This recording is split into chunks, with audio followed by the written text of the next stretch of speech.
सुरेंद्र कुमार कुरे, जिला बलरामपुर, रामनगर, छत्तीसगढ़। सभी संत महापुरुषों को, संतों गुरुओं को नमन बंदन। साथ साथ सभी देश दुनिया के सज्जनों, समानित दोस्तों, महिलाओं को भी नमन बंदन है। और साथ साथ देश दुनिया के सभी नन्हे मुन्ने बच्चों को भी दुलार प्यार है, क्योंकि आज हम लोग जितना कर पा रहे हैं, जितना हम लोग से बन पा रहा है, समाज के लिए गलत या सही कर रहे हैं। और इसकी सुधार, हम लोग से जो गलती जो हो रही होगी, इसका सुधार के लिए हमारे बच्चे नन्हे मुन्ने जो भविष्य में तैयार हो रहे हैं वो करेंगे और हम लोग से बेहतर देश को बनाने की कोशिश करेंगे। मैं इसी आशा और उम्मीद के साथ आज का लाइव वीडियो में रिक्वेस्ट करना चाहता हूं कि आज बहुत ही थोड़ा गंभीर विषय है, शायद किन्हीं को कष्ट होगा तो मैं क्षमा प्रार्थी हूं। मैं अपनी बात रख रहा हूं, आप लोग इसमें समीक्षा करिएगा, क्या गलत है क्या सही है। मैं किसी भी आस्था, जाति, धर्म या किसी व्यक्ति को अपमान, नीचा दिखाने का हमारा कोई उद्देश्य नहीं है। मैं एक अपने विचार में ऐसा सवाल उभरी है जिसे मैं खोज करने की कोशिश किया है, उस चीज को हम आप लोगों के बीच में शेयर करने जा रहा हूं। आज वीडियो का शीर्षक है दिमाग के भेड़े। हम लोग दिमाग के भेड़े कैसे हैं? दिमाग का भेड़े, भेड़े के मतलब जैसे भेड़, भेड़िया जानते होंगे दोस्तों। जैसे देखे होंगे कि एक भेड़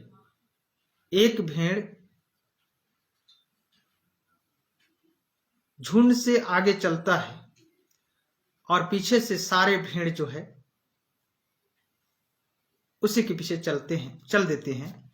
और एक भेड़ यदि खाई में भी गिर जाए तो सारे भेड़ियां जो है गिर जाते हैं। इस प्रकार से समझ लीजिए कि उनकी एक गुणवत्ता होती है। अब हम अपने विषय की बात इसी संदर्भ में करना चाहेंगे। सबसे पहले हम नारा से स्टार्ट करते हैं दोस्तों। धर्म की जय हो, अधर्म की नाश हो, प्राणियों में सद्भावना हो, गौ माता की जय, हर हर महादेव शंभो। मैं सभी देश के इष्ट देव को नमन करता हूं, सभी देश दुनिया के। शायद यह हमारी बात गलत हो तो बुद्धिजीवी साइंटिफिक सज्जनों माफ कर दीजिएगा। तो दोस्तों, जब ये नारा हम लोग लगाते हैं कि धर्म की जय हो, अधर्म की नाश हो, प्राणियों में सद्भावना हो, गौ माता की जय, इन नारों से दिल जो है गदगद हो जाता है। प्राणियों में सद्भावना हो यानी जितने भी हम इस धर्म के मानने वाले हैं, कोई भी धर्म के यदि हम मानने वाले हैं तो धर्म के नाम से सभी धर्म का बोध हो जाता है, यानी धर्म की जय हो। लेकिन मैं खास करके कहता हूं कि जिस धर्म में हम लोग बिलोंग करते हैं, हिंदू धर्म कहे जाते हैं, तो जब इस नारे को जब सुनते हैं तो गदगद दिल हो जाता है दोस्तों कि हमारी धर्म की जय जयकार होना चाहिए। और जो अधर्म जो गुण है यानी धर्म के विपरीत जो मानसिकता विचारधारा है वो उसका नाश हो और सभी प्राणियों में सद्भावना यानी समानता, भाईचारा, करुणा, दया, प्रेम विचारधारा का निर्माण हो। तो इस और गौ माता की जय, तो इन सभी नारों से लगता है दिल गदगद हो जाता है। मगर जब समाज में, परिवार में, सोशल मीडिया के माध्यम से जब देश में इस प्रकार से जब देखा जाता है कि ऐसे ही लोग कहने वाले आज के समय में अधिकतर क्या कर रहे हैं, जो आज देश में जिसका परिणाम कथनी और करने में हम लोगों के बीच में जो अंतर है दोस्तों, इसका परिणाम बहुत ही गलत दिशा की ओर हम लोग प्रस्थान कर चुके हैं। इस परिणाम में, दुष्परिणाम में अब रह गया गौ माता की जय। गौ माता की जय कहते हैं, ठीक है, लेकिन आज जो कहते हैं उनमें से गौ के साथ, गाय के साथ क्या कर रहे हैं आप लोग कई जगह देखे होंगे कि उनके साथ कुकृत किया जा रहा है। लेकिन आधी से अधिक समाज कुछ लोगों को छोड़कर चुप्पी साधी है। इसमें बहुत ज्यादा दिल जो है दुखित होता है। अब रहा सवाल इस धर्म के अनुसार हम लोग शुभ मुहूर्त में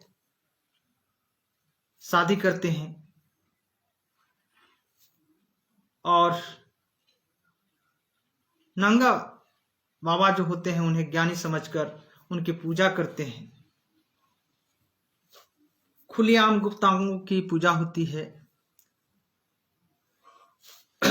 इस प्रकार से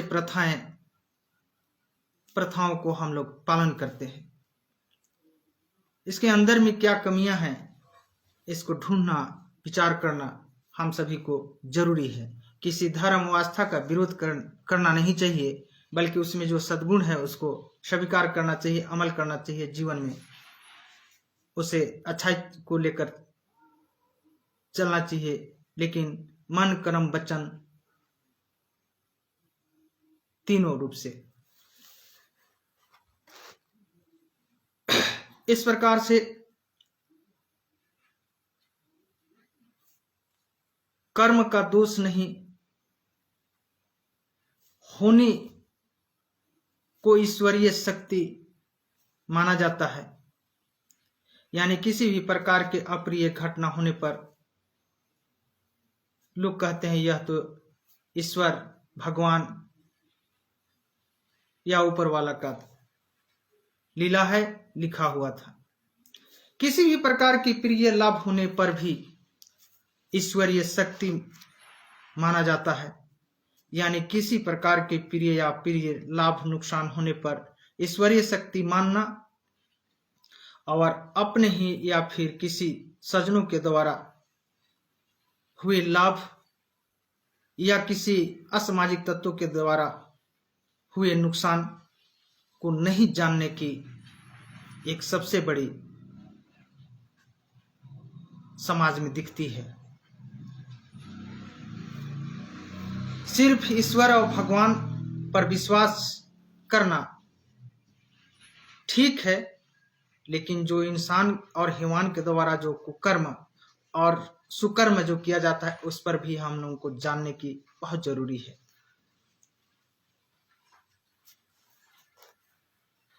अब हम इन के विषय में कुछ कहना चाहेंगे। शुभ मुहूर्त में जब हम शादी करते हैं दोस्तों, तो बहुत ऐसे देखे होंगे, हम मानते हैं कि शुभ मुहूर्त बहुत अच्छी है, शक्तिमान है कि हम शुभ मुहूर्त देख करके जब हम शादी करते हैं, तो बहुत ऐसे देखे होंगे दोस्तों कि लड़की के द्वार बारात जाते समय या तो बाराती वाला एक्सीडेंट हो जाते हैं या तो दूल्हा का ही एक्सीडेंट में मृत्यु हो जाती है। बहुत ऐसी घटनाएं हैं।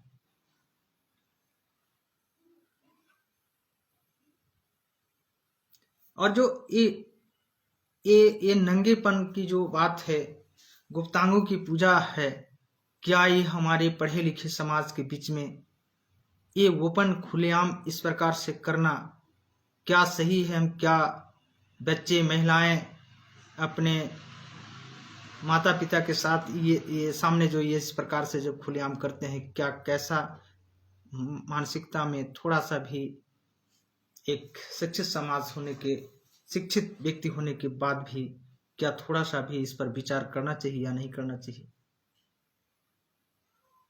जो चीज पर्दे में है, प्रकृति का जो चीज है उसे खुलेआम कर रहे हैं। मैं इन बातों को जो समाज में हो रही है, इन बातों को हम रख रहे हैं दोस्तों, क्या इस पर विचार नहीं करना चाहिए?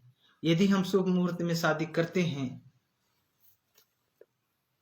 तो इतनी शक्तिवर्धक चीजें हैं, तो फिर नुकसान क्यों होते हैं?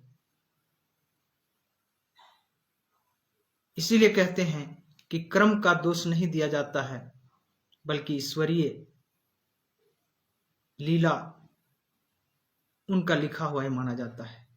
इस पर सोचने की जरूरत है। हमारा समाज कितना, इतनी बड़ी समाज देश में, आज हम लोग आपस में टकराववादी, एक दूसरे का टकराववादी बने हुए हैं, परिवार में, समाज में। अब इस पर, अब इन सभी चीजों को हम लोगों को मानने के लिए प्रेरित कौन करते हैं? तो हम लोगों के बीच में धर्माचार्य उपरोहितों के द्वारा इस प्रकार से कही जाती है, ऐसा मानने की एक बहुत बड़ी शक्ति बताई जाती है। तो इस प्रकार से धर्माचार्यों ने, उपरोहितों ने ईश्वर भगवान के नाम पर पूजा पाठ, 10 कर्म में पिंडदान कराने से मृतक स्वर्ग चले जाता है। मृतक की जो आत्मा कहते हैं, स्वर्ग चला जाता है।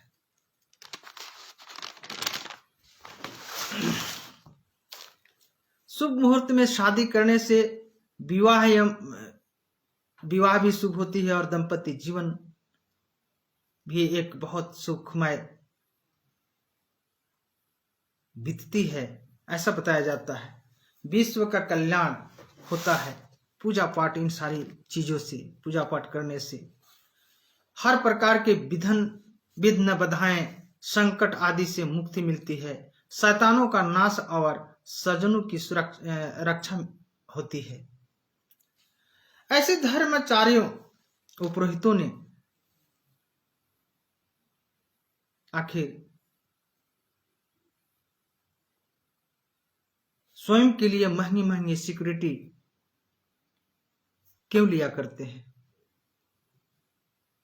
दोस्तों, यहां सवाल उठ रही है, जब सारे चीज, जब शक्तिवर्धक चीज है, तो इनके लिए सिक्योरिटी की क्या आवश्यकता है? जबकि यह तो एक संवैधानिक अधिकार है। तो जब इतने बड़े शक्ति बताया जाता है, तो इससे बहुत सारे सवाल उत्पन्न होते हैं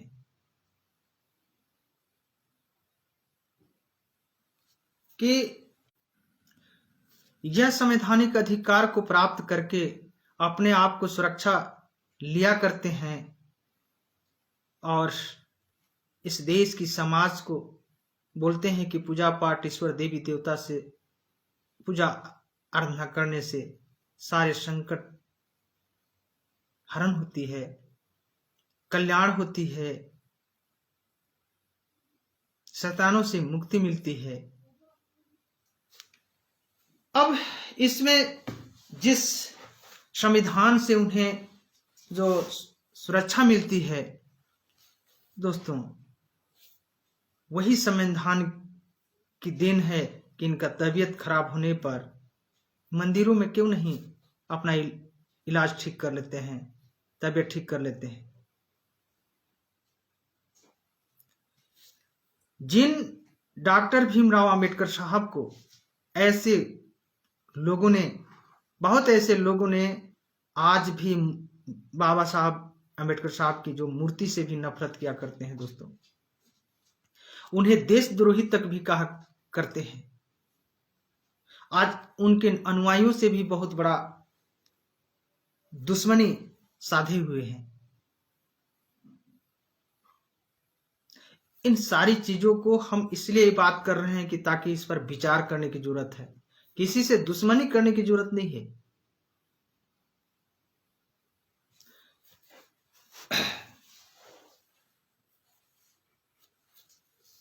जो लोग अपने देश की और समस्त मानव समाज की, जिन्होंने सर्वांगीण विकास के लिए,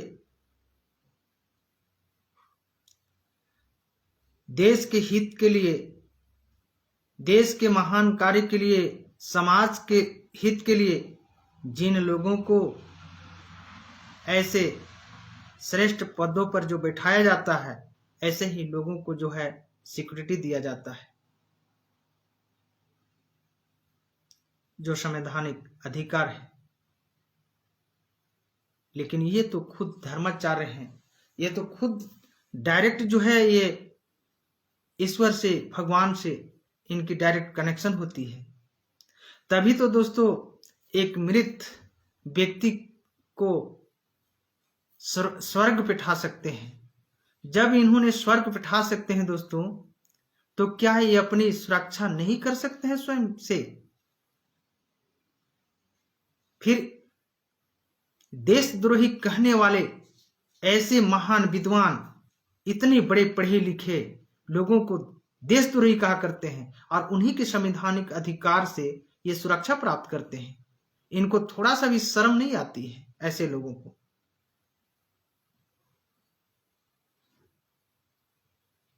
कितनी बड़ी दुख की बात है कि आज ज्ञानियों को अस्वीकार किया जाता है, इग्नोर किया जाता है और ऐसे चीजों को समाज में थोपा जा रहा है जिसका महत्व सिर्फ इस आस्था तक है, जबकि वह भी आस्था मानने के लिए उसी संविधान से मिली हुई है।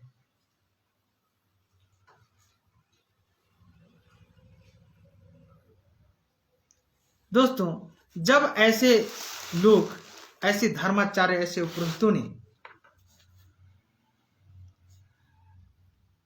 इतनी शक्तिवर्धक बताने के बावजूद भी संवैधानिक अधिकार इनको लेने की क्या जरूरत है? और इन्हीं के द्वारा सदियों से शुद्धिकरण की प्रथा ही चलाई जा रही है। तो उस आतंक देशों में हेलीकॉप्टर के माध्यम से शुद्धिकरण क्यों नहीं कर देते हैं, ऊपर से ऊपर आसमान से ही, ताकि उनका भी विचारधारा बदल जाता। तो फिर हमारे देश को, उस आतंकियों से, हमारे देश की समाज को, देश को कोई किसी प्रकार से खतरा नहीं होती। क्या इस प्रकार से सवाल उठना क्या स्वाभाविक नहीं है?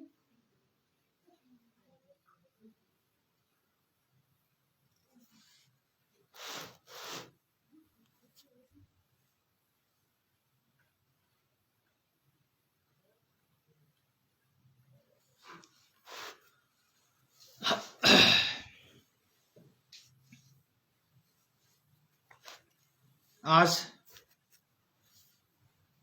के दौर में धर्म की जय हो, अधर्म की नाश हो, बहुत अच्छा नारा है। लेकिन कहा जाता है कि मुख में राम राम और बगल में छुरी। जिन डॉक्टर भीमराव अंबेडकर साहब ने इन नफरती लोगों के घर में रहने वाले महिलाओं के लिए भी बराबरी का अधिकार तो दिए ही, लेकिन उन महिलाओं के लिए भी एक प्रसूति अवकाश का भी उन्होंने ख्याल रखा। लेकिन इनकी धर्माचार्यों ने, ऐसे धर्माचार्यों ने क्या इनके अनुसार क्या महिलाओं को किसी भी प्रकार के कोई अधिकार दी गई थी?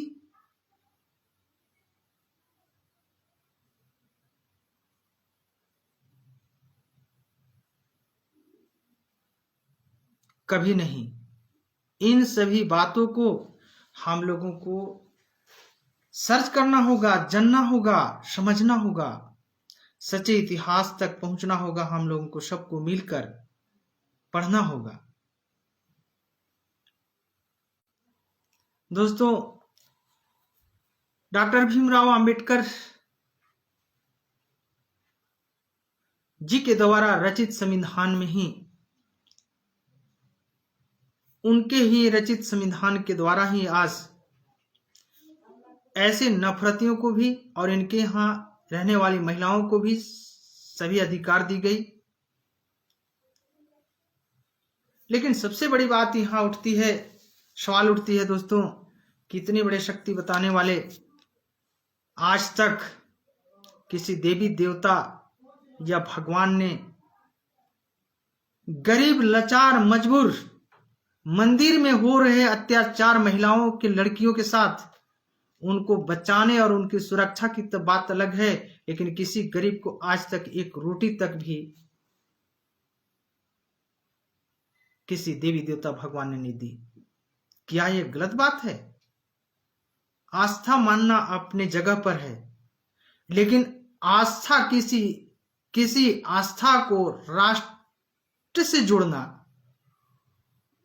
ये बहुत गलती बात है।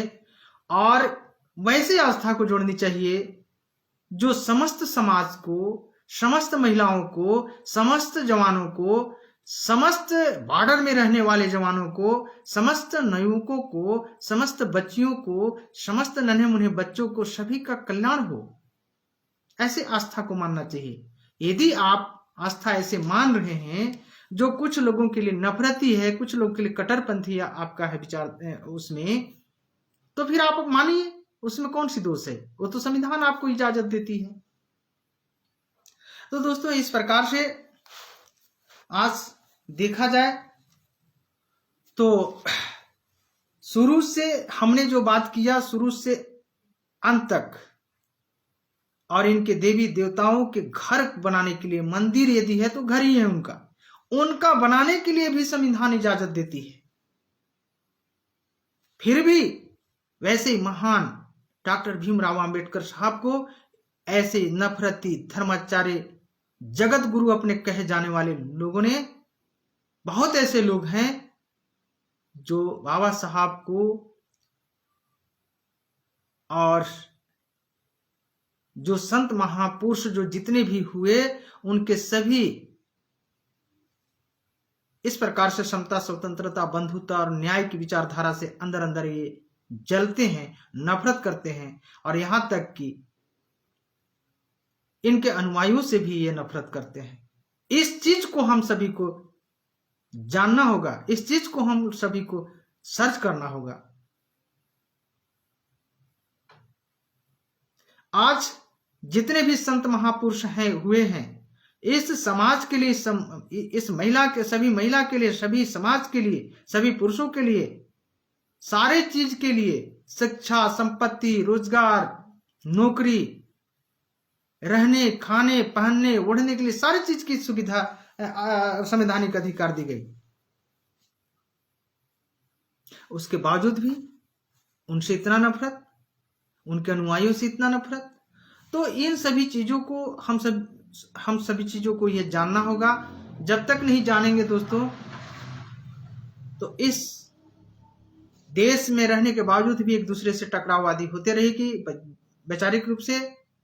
और जब वैचारिक रूप से जब तक टकराव होता रहेगा, इस देश का नहीं बल्कि समाज का भी, किसी भी समाज का कल्याण नहीं होने वाली है। ऐसे ही नफरतियों को ही सिर्फ इस देश में कल्याण होगी, वही फूलेंगे फलेंगे। बाकी आधी से अधिक समाज गरीब, लाचार, मजबूर होते जा रहे हैं, होते जाएंगे। भविष्य में इनका सत्यानाश करने की इनका इस प्रकार से षड्यंत्र है। इसलिए आस्था को राष्ट्रीयकरण करना जैसा कि आज कहा जा रहा है कि हिंदू राष्ट्र बनाई जाएगी, तो फिर हिंदू राष्ट्र बनाइएगा तो उसमें आपका कौन सा नियम होगा महोदय? ये भी तो जनता के बीच में आप अपना उसका बायोडाटा तैयार जो किए होंगे उसको सार्वजनिक करिए। समाज को क्यों गुमराह कर रहे हैं? आखिर इस समाज ने क्या आपको बिगाड़ा है? आपको इस देश से क्या चीज की कमी हो रही है?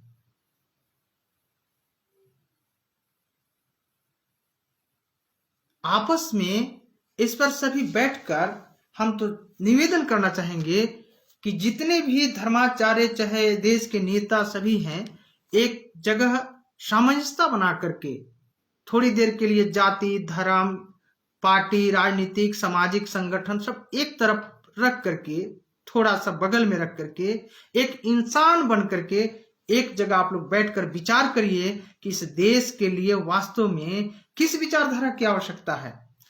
इस देश के समस्त समाज को और इस देश की सर्वांगीण विकास किस विचारधारा से सफल होगी?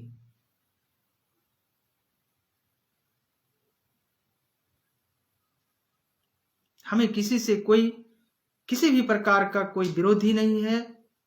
मैं बार बार कहता हूं, हाँ, हो सकता है कि शब्दों में कहीं त्रुटि यदि हो जा रही होगी तो मैं माफी चाहूंगा।